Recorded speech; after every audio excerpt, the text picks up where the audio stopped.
எதிராளியாகிய பிசாசானவன் அவன் திருடவும் கொல்லவும் அழிக்கவுமே வருகிறான் என்று யோவான் 10:10 நாம் வாசிக்கிறோம். இன்றைக்கு நீங்க எண்ணிக்கொண்டிருக்கிறீங்க, ஆண்டவர் தான் இந்த பிரச்சனையை வாழ்க்கையில சுமத்து இருக்கிறார், அவர் தான் இந்த ஆசீர்வாதத்தை எடுத்து விட்டார், இங்க குடும்பத்தில் இருக்கிற எல்லா சமாதானத்தையும் அவர்தான் குலைத்து போட்டார். இல்ல பிரியமானவர்களே, சாத்தான் அந்த காரியங்களை செய்து உங்களுடைய விசுவாசத்தை அவன் சோதிக்கும்படி செய்து நீங்கள் ஆண்டவரை தூஷிக்கும்படி உங்களை அவன் தூண்டுகிறான். எனக்கு பிரியமானவர்களே, அது சாத்தானுடைய ஒரு தந்திரம். ஆனால் நீங்கள் அதற்கு இடம் கொடுக்காதீங்க. உங்க தேவனாகிய கர்த்தருக்குள்ளே இன்றைக்கு உங்களை ஸ்திரப்படுத்திக் கொள்ளுங்க. ஹல்லேலூயா. இன்றைக்கு கர்த்தர் உங்களுக்கு ஜெயத்தை கொடுக்க போகிறார்.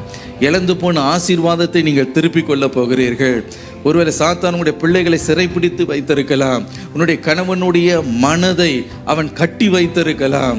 இன்றைக்கு எப்படிப்பட்ட கட்டுகளாக இருந்தாலும், அந்தகாரத்தின் போராட்டங்களாக இருந்தாலும், இன்றைக்கு கர்த்தர் ஒரு விடுதலையை கொடுத்து இன்றைக்கு ஒரு மாபெரும் ரட்சிப்பை உங்களுக்கு கட்டளிட அவர் வல்லமை உள்ளவர். ஹல்லேலூயா.